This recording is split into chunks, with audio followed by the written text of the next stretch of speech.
வணக்கம் நண்பர்களே. சினிமா பேசி ரொம்ப நாள் ஆயிடுச்சு. சரி, இன்னைக்கு கருப்பு படம் ரிலீஸ் ஆகும். அந்த படத்தை பத்தி பேசலாம் அப்படின்னா, அந்த படமும் சினிமாக்காரங்களுக்கே உரிய அந்த கடைசி நேர நெருக்கடி காரணமா இன்னைக்கு ரிலீஸ் ஆகிறது தள்ளி போயிருக்கு அப்படின்னு நினைக்கிறேன். ஏன்னா முதல் காட்சி ரத்தாயிருக்கு. பணத்தை எல்லாம் திருப்பி கொடுத்துட்டாங்க. ஸோ இன்னைக்கு ரிலீஸ் ஆகுமா அப்படிங்கிறத பார்ப்போம். ரிலீஸ் ஆனால் அதை பற்றி பேசலாம். ஆனால் சினிமாவை விட ரொம்ப சுவாரஸ்யமான, ரொம்ப விறுவிறுப்பான காட்சிகள் எல்லாம் அரசியலில் அரங்கேறிக்கிட்டு இருக்கு. அது சினிமாக்காரரே அந்த முதல்வர் நாற்காலிக்கு வந்ததால என்னமோ, சினிமாவில் நடக்கிறத விட இன்னும் கூடுதலான டிராமாக்கள் இங்கே அரங்கேறிக்கிட்டு இருக்கு. அதிலும் விஜய் போடுற டிராமா இருக்கே, ஐயய்ய சகிக்கல உண்மையாகவே. அதுதான் நம்ம முதல் நாள்லேருந்து சொல்கிறோம். விஜய் முதலமைச்சராக பதவியேற்க போகிறாருன்ற அந்த நிமிடத்திலிருந்து மனசில் ஏற்பட்ட அந்த ஒவ்வாமை இருக்குல்ல, ஐயையோ எப்பேற்பட்ட நாற்காலியில் எப்பேற்பட்ட பதவியில் என்ன மாதிரி ஆள்றா உட்கார்றது அப்படின்ற அந்த உணர்வு இருக்க, அது ஒவ்வொரு நாளும் தீவிரமாயிட்டு தான் போகுது. சரி, என்னடா அப்படி நினச்சிட்டோம், நம்ம நினைப்புக்கு மாற இவர் நல்ல ஆட்சி செய்கிறாரு அப்படின்னு நினைக்கிற மாதிரி ஒரு மணி நேரம் கூட அவருடைய நடவடிக்கைங்கிறது மாறலை. இன்னும் இன்னும் இன்னும் அவருடைய அந்த மோசமான அரசியல், மோசமான செயல்பாடுகள் அது ஒவ்வொரு நாளும் எக்ஸ்போஸ் ஆகிட்டே இருக்கு. நீங்கள் நேற்றைய நிகழ்வுகள் எல்லாம் பார்த்தோம். நேற்று சட்டமன்றத்தை மறு தேதி குறிப்பிடாமல் நேற்றோடு க்ளோஸ் பண்ணிட்டாங்க அந்த அந்த சட்டசபை நிகழ்வுகளை. நேற்று நடந்தது அத்தனையும் பார்த்தீங்கன்னா ரொம்ப ரொம்ப ரொம்ப அவலமான காட்சிகள். இந்த மாதிரியான காட்சிகள் எல்லாம் நம்ம தமிழ்நாடு சட்டமன்றத்திலையும் பார்த்ததில்லை, தமிழ்நாட்டு அரசியல்லையும் பார்த்ததில்லை. அது நேற்று நடந்ததெல்லாம் நம்ம மேக்சிமம் நான் கவர் பண்ணிட்டேன். நேற்று உடனுக்குடன் அந்த வீடியோக்களை நான் பதிவேற்றிட்டேன். நேற்று மாலைக்கு பிறகு நடந்ததெல்லாம் இதுவரைக்கும் நம்ம பார்க்காத கேவலம். அதெல்லாம் என்னன்னா, சட்டமன்றத்தில் பிரேமலதா விஜயகாந்த், உதயநிதி ஸ்டாலினும் வச்சு செஞ்சுட்டாங்க விஜய. அதில் பிரேமலதாவுக்கு ஒரு எக்ஸ்ட்ரா மைலேஜ் கிடச்சிருச்சு. நேற்றெல்லாம் அவரை சிங்கப்பெண் அப்படிங்கிற லெவலுக்கு எல்லாருமே பாராட்டிட்டாங்க. இந்த லெவலுக்கு பிரேமலதாவுடைய அந்த நடவடிக்கை தொடர்ந்தா நிச்சயமாக அவங்க அடுத்த தேர்தலில் மிகப்பெரிய இடத்தை பிடிப்பாங்க அப்படின்ற அளவுக்கு அவங்களுக்கு பேர் வந்துருச்சு. அதே போலத்தான் உதயநிதி ஸ்டாலினுக்கெல்லாம் பதிலே சொல்ல முடியல விஜயால. குனிஞ்ச தலை நிமிராம அப்படியே தலையை கவர்ந்துருச்சுன்னு தான் உட்காந்துருந்தாப்புல நேற்று சட்டசபையில். அவரு உதயநிதி எல்லாத்தையும் பேசி முடிச்சுட்டு இப்போ நான் வெளிநடப்பு பண்றோம் அப்படின்னு சொல்லிட்டு எல்லாம் போயிட்டாங்க. அது அவங்கெல்லாம் போன பிறகுதான் ஏன்னா இன்ஸ்டண்டா பதில் கொடுக்கறதுக்கு விஜயால முடியல. அவருக்கு அதற்கு அந்த திறமையோ அல்லது அப்படிப்பட்ட அந்த அந்த ஒரு அறிவை விஜய்க்கு இல்லை. அதை நம்ம ஒத்துக்கணும். நான் கூட சொன்னல, அவர் புதுசு, அதனால கொஞ்சம் அந்த திணறல் இருக்குன்னு சொன்னல. புதுசு இல்லை, மண்டையில் சரக்கு இருந்தால் தானே வெளியே வரும். அவருக்கு அது கிடையாது. அடுத்தவர்கள் எழுதி கொடுப்பதை, அடுத்தவங்களுடைய மூளையை நம்பி அரசியல் பண்ணால் இப்படித்தான் அசிங்கப்படணும். அந்த அந்த அவமானம் அவருக்கு நேற்று கிடைச்சிருச்சு. அதை விட பெரிய அவமானம் என்னன்னா, உதயநிதி ஸ்டாலின் சொன்ன அத்தனை குற்றச்சாட்டுகளும் சட்டசபை குறிப்பேட்டில் பதிவேறிடுச்சு. அவர் முன் வச்சது என்ன, இவங்களுக்கு பெரும்பான்மை கிடையாது, நீங்க ஒன்றும் பெரும்பான்மை மக்களால் தேர்ந்தெடுக்கப்படலை, அந்த பெரும்பான்மைங்கிறது எதிர்கட்சிகளுக்கு தான் இருக்கு, நீங்க ஒரு குறிப்பிட்ட 35% தான் உங்களுக்கு ஓட்டு கிடைச்சிருக்கு, 65% எங்களுக்கு தான் கிடைச்சிருக்கு, அதே போல எங்க தயவுல தான் உங்க ஆட்சி ஓடுது, இப்படி அதே குதிரை பேரம் பண்ணீங்க. இந்த மாதிரி ஒவ்வொரு குற்றச்சாட்டை இடி மாதிரி இறக்கிட்டு போயிட்டார் அவரு. அது அத்தனையும் அவை குறிப்பில் பதிவேற்றம் செய்யப்பட்டு விட்டது. அவர் போன பிறகு விஜய் வீட்டுக்கு போயிட்டு ஒரு அறிக்கையை வெளியிடுறார். எதுக்கு? உதயநிதி குற்றச்சாட்டுகளை பதில் சொல்றாராம். ஒரு அறிக்கையை வெளியிடுறார். அதுவும் என்னன்னா, உதயநிதி சொல்லாத பயன்படுத்தாத வார்த்தைக்கு இவர் இங்க பதில் கொடுக்குறார். மைனாரிட்டி அரசுன்னு சொல்லிட்டாரு. அப்படி அவர் சொல்லவே இல்லை. உங்களுக்கு பெரும்பான்மை கிடைக்கல, அந்த மேஜிக் நம்பர் 118 நம்பர் உங்களுக்கு கிடைக்கல, அதனால எங்க தயவுல எங்களுக்கு மக்கள் ஓட்டு போட்டாங்கல்ல, உங்களை எதிர்த்து எங்களுக்கு ஓட்டு போட்டாங்கல்ல, அந்த ஓட்டுல வந்த எம்எல்ஏ தயவுல நீங்க முதல்வராக உட்கார்ந்துருக்கீங்க அப்படின்ட்டு அவரு அங்க நாக்கப்படுங்கிற மாதிரி கேட்டார். இப்ப இதுக்கு பதில் கொடுத்தாகணும். சட்டசபையில கொடுக்க முடியல, ஏன்னா பேச வரல. அதனால வீட்டுக்கு போய் மற்ற யாரையோ விட்டு எழுதி கொடுக்க சொல்லி அந்த அறிக்கையை நீளத்துக்கு ட்விட்டர்ல போஸ்ட் பண்றாரு. அது வந்து இன்னும் மோசமான எதிர்வினையை ஏற்படுத்திடுச்சு. எல்லோருமே வந்து கடுமையான விமர்சனம் பண்ணிட்டாங்க.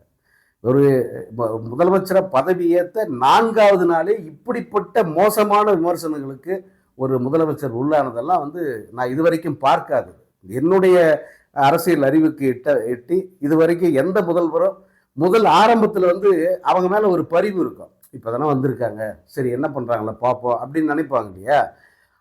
அப்படி பரிவாக இருக்கும்போதே வந்து முதலமைச்சர்கள் வந்து ரொம்ப புத்திசாலித்தனமாக அதிரடியாக ஏதாவது செஞ்சாங்கன்னா அது பாராட்டுக்களை பெறும். இப்போ நம்ம ஒருத்தரை வந்து ரொம்ப சரி ஸ்டாலின் பதவி ஏற்றுட்டாரு, அவர் நல்லா பண்ணுவார், இல்லை அவருக்கு ஒரு டைம் கொடுப்போம் அப்படின்னு நினைக்கும் போதே அவர் அடுத்தடுத்து வந்து ஜனங்களுக்கு நல்லது அதிரடியான விஷயங்கள் எல்லாம் பண்ணால் நம்ம என்ன நினைப்போம்? ஆஹா சூப்பர்ரா அருமடா அப்படின்னு நினைப்போம்ல. அப்படி அப்படி ஒரு நினைப்பை இவர் மேலே வரல. ஏன்னா இவர் சரி கொஞ்ச நாள் போட்டோம் அப்படின்னு நினைச்சா அதுக்கு கூட டைம் கொடுக்கல. எடுப்புலேயே கேவலமான அரசியல், குதிரை பேரம். அதாவது எம்எல்ஏக்களை விலை கொடுத்து வாங்குறது, ஒரு கட்சியை உடைக்கிறது, பணம் கொடுக்கறது, சோஃபா அனுப்பி, அதாவது புஷ்பா பட அரசியல். புஷ்பா படத்துல சோஃபா போகுதுன்னா சோஃபாக்குள்ள கோடி கோடி பணம் இருக்கு அப்படின்னு அர்த்தம். எத்தனை சோஃபா வேணும் உனக்கு அப்படின்னு கேட்பாரு புஷ்பாவோட ஹீரோ. அது போல சிவி சண்முகம் குரூப்புக்கு எத்தனை சோஃபா அப்படின்னு கேட்டு அத்தனை சோஃபாக்களை புதுசா வந்து அனுப்பியிருக்காங்க. அதுக்குள்ள அப்போ எத்தனை கோடி இருந்தது அப்படிங்கிற அந்த கேள்வியை இயல்பா எல்லாரும் கேட்க தான் செய்வாங்க. அதுக்கு வந்து பதில் சொல்லணும்.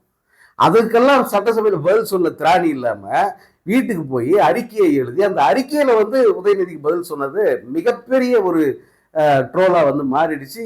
எல்லாருமே வச்சு வெளுக்கிறாங்க. எந்த சோசியல் மீடியாவை மூலதனமா வச்சு இவர் வந்து ஆட்சிக்கு வந்தாரோ அந்த சோசியல் மீடியாவில் போட்டு அடி வெளுன்னு வெளுக்கிறாங்க. இதுதான் வந்து ஒரு முதல்வர் செயல்படுற லட்சணமா? இதுதான் வந்து எதிர்கட்சிக்கு பதில் கொடுக்குற லட்சணமா? யோ அவர் வந்து கேட்டதெல்லாம் வந்து சபை குறிப்பில் இடம் பெற்றுச்சியா? நீ என்னடாக்க அங்கிருந்து வெளியே வந்து வீட்டுக்கு போய் சாவகாசமா 4 மணி நேரம் கழிச்சு ஒரு ஸ்டேட்மெண்ட் விடுறீங்க. இது எப்படி அவை குறிப்பில் ஏறும் அப்படின்னு கேட்குறாங்க சாமானிய மக்கள். ரீல்ஸ் போட்டுக்கிட்டு இருந்த பசங்க அவங்க இந்த கேள்வி கேட்குறாங்க. பதில் இருக்குதா? அதை விட முக்கியம் என்னன்னா, இப்படி அவர் பதில் கொடுத்தாருல, பதில் கொடுத்ததான் அடுத்த ஒரு 5 நிமிஷம் கூட இருக்காது. விஜயோட அறிக்கை ட்விட்டர்ல வெளியே வந்து 5 நிமிஷம் கூட இருக்காது. பதிலுக்கு உதயநிதி திரும்ப விட்டாரு பாருங்க, அடி வெளுத்தெடுத்துட்டார். இதுல உதயநிதிக்கு பதில் சொல்றேன்னு சொல்லிட்டு அந்த மைனாரிட்டின்ற வார்த்தையை அவர் பயன்படுத்தல. அதுக்கு இவர் ஒரு விளக்கம் கொடுத்திருந்தார் பாருங்க. எப்பேற்பட்ட காப்பி கேட் அப்படிங்கிறத திரும்ப திரும்ப நிரூபிக்கிறார். கலைஞர் சொன்ன விளக்கம் எப்பன்னா, அவரு 2006 அவர் மீண்டும் ஆட்சிக்கு வராரு கலைஞர். அப்படி வரும்போது அவருக்கு மெஜாரிட்டி கிடைக்கல, 96 எம்எல்ஏக்கள் தான் கிடைக்கிறாங்க. கூட்டணி கட்சிகளுடைய ஆதரவுடன் அவர் வந்து அரசு நடத்துறாரு. ஆனா ஜெயலலிதா வந்து ஒவ்வொரு நாளும் ஒவ்வொரு அறிக்கையிலையும் வார்த்தைக்கு வார்த்தை மைனாரிட்டி திமுக அரசு, மைனாரிட்டி திமுக அரசு சொல்லி சொல்லி வந்து அவரை பாடப்படுத்தினாங்க. அதாவது இப்படி சொன்னா வந்து அவர் புண்பட்டுருவாரு, அவர் நொந்து போயிருந்தோம் அப்படின்னு நினைச்சு அவங்க சொன்னாங்க. ஆனா கலைஞர் வந்து அவரை விட அந்த சாமர்த்தியசாலி, அவரை மாதிரி அந்த இன்ஸ்டண்டா ரியாக்ட் பண்றதெல்லாம் வந்து யாருக்கும் வராது. அதுலேயும் வந்து ரொம்ப உணர்வு பூர்வமாகவும் நகைச்சுவையாகவும் வர அதை கையாளுவார் அந்த மாதிரி சூழ்நிலைகளை. இந்த மைனாரிட்டிக்கு அவர் கொடுத்த விளக்கம் என்னன்னா, ஆமாங்க நாங்கள் மைனாரிட்டி அரசு தான், மைனாரிட்டி மக்களை பாதுகாக்கிற அரசு இது அப்படின்னு அவர் ஒரு விளக்கம் கொடுத்திருந்தார். அது ரொம்ப அப்போ பாராட்டப்பட்டது. இவங்க என்ன எல்லாருமே மறந்துட்டு இருப்பாங்கன்னு நினைக்கிறாங்க. இந்த விஜய் அன்கோருக்கு பாருங்க, அதுக்கு தான் வந்து தற்கூரிகள் அப்படின்னு சொல்றது. அதுக்கெல்லாம் வந்து அவங்களுக்கு எவ்வளோ கோபம் வருது. அவங்கள சப்போர்ட் பண்ணி இந்த மீடியாவில் இருக்கிற புரோக்கர் பசங்க, மீடியாவில் கூலிக்கு மாரடிக்கிற சிலர்லாம் வந்து அதுக்கு எவ்வளோ தூரம் முட்டு கொடுத்தாங்க. தற்கூரி அதை எப்படி சொல்லலாம்? யார் உங்களுக்கு அந்த அதிகாரம் கொடுத்தது? விளக்கு என்ன? இதுக்கு பேர் என்ன? இப்போ விஜய் வந்து என்ன இப்போ வேலை பண்ணிக்கிட்டு இருக்காரு? கலைஞர் அன்னைக்கு சொன்ன விளக்கத்தை அப்படியே ஒரு எழுத்து மாறாம எவனோ ஒருத்தன் எழுதி கொடுத்துருக்கான் இவருக்கு. அதை வந்து திரும்ப வந்து அறிக்கையில அதை வந்து பயன்படுத்தியிருக்காரு. நாங்கள் மைனாரிட்டிகளுக்கான ஒரு அரசு, நாங்கள் சிறுபான்மை மக்களை காப்பாற்றுற அரசு அப்படின்னு சொல்லிட்டு எதுவுமே சொந்தமா உங்களுக்கு அந்த யோசிக்கிற அந்த திறனே கிடையாதா? சொந்தமா யோசிச்சு பதில் சொல்ல மாட்டீங்களா? சொந்த அறிவு யூஸ் பண்ண மாட்டீங்களா? இதை கேட்டா இது வந்து அவங்களை கடுமையாக விமர்சனம் பண்றதா சிலர் வந்து நினைப்பாங்க.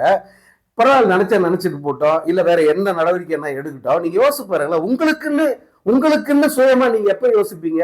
அடுத்தவன் மூலையிலே எவ்வளவு காலத்துக்கு வண்டி ஓட்டுவீங்க?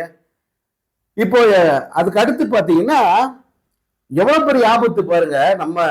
நம்ம ஆட்சி செய்யறங்கிற பேர்ல வந்து உட்கார்ந்து இருக்கிற இந்த நபர் எப்படிப்பட்ட ஆபத்தானவர் அப்படின்னா இப்போவே வந்து அவங்களுடைய அந்த ரூட் மாஃபியான்னு சொல்றாங்க இல்லையா, அவங்க வேலையை வந்து ஸ்டார்ட் பண்ணிட்டாங்க.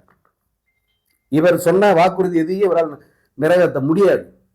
ஏற்கனவே மு.க. ஸ்டாலின் எப்படி என்னென்ன திட்டங்களை கொண்டாந்து இங்க செயல்படுத்தினாரோ அந்த திட்டங்களை மட்டும்தான் இவங்களால் ரன் பண்ண முடியும். இவங்க புதுசா அறிவிச்ச எதையுமே வந்து இவங்களால செய்ய முடியாது. அப்படிங்கிறதுக்கு வந்து கடந்த 2 நாளா இவங்க வெளியிடுற அறிவிப்புகளை பார்த்தீங்கன்னா அவங்களுக்கு வந்து தெரியும். இவங்க அந்த இவர்கள் அறிவித்த வாக்குறுதிகள், கொடுத்த வாக்குறுதிகள் எதையுமே வந்து இவங்க நிறைவேற்ற மாட்டாங்க. அப்படிங்கிறதுக்கு வந்து நேத்திலிருந்து ஒரு வீடியோக்கள், அதாவது டூல் கிட்னு சொல்லுவாங்கல்ல, இவங்களே ரெடி பண்ணுவாங்க. இதை ரெடி பண்ணி எல்லாருக்கும் கொடுத்து இப்படி பேசணும், இந்த மாதிரி ரியாக்ஷன் பண்ணணும், இந்த மாதிரி வந்து நீங்க பரப்பணும் அதை அப்படின்னு சொல்லி இவங்க இந்த இன்ஃப்ளூயன்சர்ஸுக்கு கொடுப்பாங்க. அந்த இன்ஃப்ளூயன்சர்ஸ் வந்து அந்த பைத்தியங்கள் வந்து உளறிக்கிட்டு தீயும். அதுங்களை பைத்தியங்கள்ன்றதா இல்ல வேற ஏதாவது கடுமையான வாரத்துல திட்டுறதான்னு தெரியல. நேத்து வந்து ஒரு ரீல்ஸ் பரப்பிக்கிட்டு இருக்காங்க. என்னன்னா, அண்ணா விஜயண்ணா, நீங்க ஆட்சியில அமர்ந்தா மட்டும் போதும், எங்களுக்கு நீங்க 6 சிலிண்டர் கொடுக்க வேணாம், 2500 ரூபாய் கொடுக்க வேணாம், நீங்க சொன்ன திட்டங்கள், நீங்க அறிவிச்ச வாக்குறுதிகள் எதையுமே நிறைவேற்ற வேணாம், நீங்க ஆட்சியில உட்கார்ந்தாலே போதும், எங்களுக்கு எல்லாமே கிடைச்சிரும், நல்லது நடந்துடும், நாங்களே உழைச்சு சம்பாதிச்சுக்குவோம். அப்ப இவ்வளவு நாள் வாங்கி திண்ணையில அதை திருப்பி கொடுங்க கவர்மெண்ட்டுக்கு, அதை திருப்பி போட்டுற வேண்டியது தானே.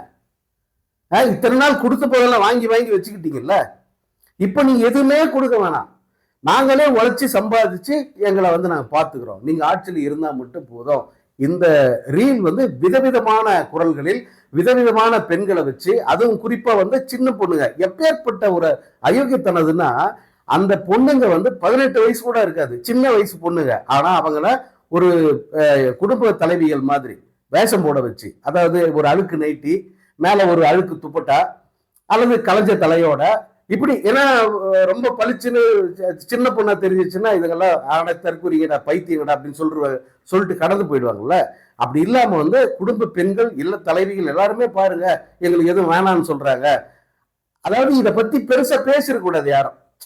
நீ என்ன சொன்ன, நான் ஆட்சிக்கு வந்ததுல இருந்து பாட்டிலுக்கு 10 ரூபாய் வாங்க மாட்டேன், நான் ஆட்சிக்கு வந்ததுல இருந்து போதை கலாச்சாரமே இருக்காது, நான் வந்த பிறகு பெண்களுக்கு பாதுகாப்புனா அப்படி இருக்கும். இன்னைக்கு கஞ்சா கடத்துறது யாரு? தாவேகா நிர்வாகி கஞ்சா கடத்தின் போது பெண் நிர்வாகி. இன்னைக்கு பெண்களுக்கு பாதுகாப்பு இருக்கா? இன்னைக்கு எத்தனை சம்பவங்கள் நடக்குது? எதையாவது அந்த மீடியா அதை பெருசாக்குதா? செய்தியை போடுறாங்களா? போட மாட்டேன்றாங்க. இப்போ இதையெல்லாம் மறக்கடிச்சுட்டு இவர் கொடுத்த வாக்குறுதி எல்லாரும் மறந்துடணும். யாருக்கு திருப்பி கேட்கற? 15ஆம் தேதி வந்துருச்சுன்னா வந்து பெண்கள் எங்க எங்களுக்கு கொடுக்க வேண்டிய காசுன்னு கேட்பாங்கல்ல, அப்படி கேட்டக்கூடாதுங்கிறதுக்காக என்ன பண்றாங்க, இப்படி ரீல போட்டு பரப்புறாங்க ஃபர்ஸ்ட். ஸோ இவங்க எதுவும் செய்ய மாட்டாங்க. எதிர்பார்ப்பு ஜனங்களுக்கு இருக்கக்கூடாது, இந்த கவர்மெண்ட் இதெல்லாம் செய்யற எதிர்பார்ப்பை நீங்க மறந்துடுங்கன்னு அர்த்தம். அடுத்து இந்த திமுக அரசு என்னென்னலாம் பண்ணுச்சோ அதைத்தான் நான் கண்டினியூ பண்ணுவேன், அதுதான் முடியும், அதுதான் சாத்தியமானது. இதைத்தானே அவங்க சொன்னாங்க, இதைத்தானே வந்து திமுக பண்ணுச்சு, சாத்தியமானதைத்தானே அவங்க பண்ணாங்க. 1,31,00,000 பெண்களுக்கு வந்து அவங்க அந்த மகளிர் உரிமை தொகை கொடுத்தாங்க. 1000 ரூபாய் கொடுத்தாங்க. இப்போ ஆட்சிக்கு வந்தா 2000 ரூபாய் தரேன்னு சொன்னாங்க. இப்போ அவங்க எதிர்பார்த்துருப்பாங்கல்ல, 15ஆம் தேதி 2000 ரூபாய் வரும் நமக்குன்னு எதிர்பார்த்துருப்பாங்கல்ல. இப்போ விஜய் சொல்றாரு, அந்த மகளிருக்கு உரிமை தொகை கொடுப்பதை வந்து நாங்க திரும்ப மறுசீரமைப்பு பண்ண போறோம். மறுசீரமைப்பு பண்ண பிறகு நான் கொடுத்த வாக்குறுதியை நிறைவேற்ற முடியுமான்னு பாக்குறேன். அது வரைக்கும் திமுக அரசு கொடுத்த மாசம் 1000 ரூபாய் அதை கொடுக்குறாரு. எப்படி ஓட்டு போட்டவங்களுக்கு எப்படி ஒரு ஆப்பு வேறண்டா உங்களுக்கு? அதுதான் இப்படிதானே சொல்ல தோணும். உங்களுக்கு எல்லாருக்குமே வந்து இதுக்கு மேல இருக்கு, இதுக்கு மேல வந்து உங்களுக்கு இடி இருக்கு. ஒழுங்கா திமுக அரசு பதவி ஏற்றிருந்தா பதவியேற்ற அன்னைக்கே வந்து முதல் கையெழுத்து எதில் போட இருந்தாரு மு.க. ஸ்டாலின்? முதல் கையெழுத்தே வந்து மகளிருக்கு 2000 ரூபாய் இந்த மே மாசத்துல இருந்தே வரவு வைப்ப அப்படின்னு சொன்னார். ஆக்சுவலா இந்த மே மாசத்துக்கு சேர்த்தே மு.க. ஸ்டாலின் வந்து அந்த உரிமை தொகையை அட்வான்ஸா, அதாவது கோடைகால நிதி அப்படின்னு சொல்லி கொடுத்துட்டார். அந்த 2000 அந்த 2000 இல்லாம இந்த மே மாசத்துல இருந்து 2000 ரூபாய் வந்திருக்கும். அதுக்கு எடுத்துக்கிட்டது யாரு? இந்த தமிழ்நாடு மக்கள் தான். எதுக்கு? ரீல்ஸ் போகத்தால, ரீல்ஸ் பைத்தியத்தால கெடுத்துக்கிட்டாங்க. நல்லாட்சி வேணும், ஒரு நல்லவன் ஆட்சி செய்யணும் அப்படி நினைச்சு பண்ணல. இந்த ஏதோ இந்த பைத்தியங்கள் எல்லாம் சொல்லுச்சு, இதுங்க இந்த இந்த குழந்தைங்க நச்சரிப்பு தாங்கல, அதுக்காக ஓட்டு போட்டாங்கல்ல. அப்படி ஓட்டு போட்டு தங்கள் வாழ்க்கையை தாங்களே கெடுத்துக்கிட்டு தங்கள் தலையில் தாங்களே மண்ணள்ளி போட்டுக்கிட்டாங்க. அதனுடைய அறிவிப்பு தான் இன்னைக்கு வந்திருக்கு. 1000 ரூபாய் தான் தர முடியும். எப்ப நீ இந்த 2500 மாத்துவன்னா நாங்க அதை மறுசீரமைப்பு பண்றோம். என்ன எப்படி மறுசீரமைப்பு பண்ணுவீங்க? கூடுதலா இன்னொரு ஒரு கோடி பேருக்கு கூடுதலா தருவீங்களா? அல்லது எல்லா அட்டைக்கும் குடும்ப அட்டை வச்சிருக்கிற அத்தனை பேருக்கும் அப்படின்னு சொல்லி நீங்க மறுசீரமைப்பு பண்ண போறீங்களா?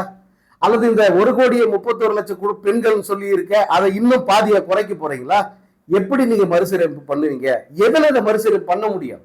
நிதியை நீங்க அதிகரிக்க ஏதாவது வழி வச்சிருக்கீங்களா? கூடுதலா கடன் வாங்க போறீங்களா? அல்லது உங்களுக்கு மட்டும் தனியா வேற எங்கேயாவது ரகசியமான சோர்ஸ் இருக்கு? இல்ல உங்க பைத்தியம் ஒண்ணு சொல்லிச்சு, எங்க அண்ணன் அரசாங்க பணத்தை தொட மாட்டாரு, அவரு படம் நடிச்சு அந்த பணத்துல இருந்து தான் தருவாரு 2500 ரூபான்னு சொல்லிச்சு, அப்படி கொடுக்க போறீங்களா?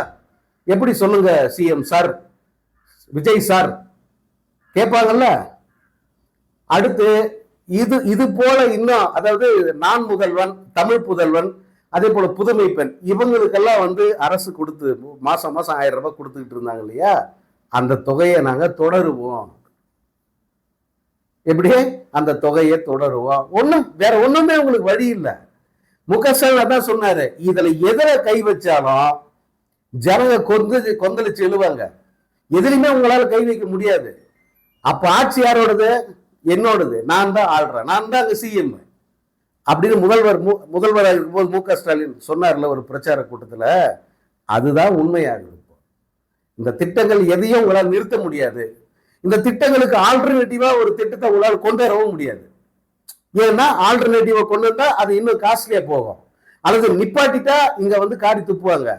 இப்படி ஒரு இக்கட்டான பொறியியல சிக்கனை எலி மாதிரி உங்களை கொண்டாந்து நிப்பாட்டி வச்சிருக்காரு முக ஸ்டாலின் அவர்கள். இது அவருக்கு கிடைச்ச வெற்றி தான். நீங்க பெயருக்கு முதல்வர் நீங்க சொல்லிக்கலாமே தவிர, முதல்வர் அப்படின்னா அது முக ஸ்டாலின் தான் அப்படிங்கிறத திரும்ப திரும்ப திரும்ப நிரூபிச்சுக்கிட்டே வரீங்க. அவர்கள் திட்டம் தொடரும் வரை இது திமுக ஆட்சி தான். நீங்க வேணா சொல்லிக்கலாம் தாவை ஆட்சி, மைனாரிட்டி, எப்படி வேணா சொல்லிக்கலாம்.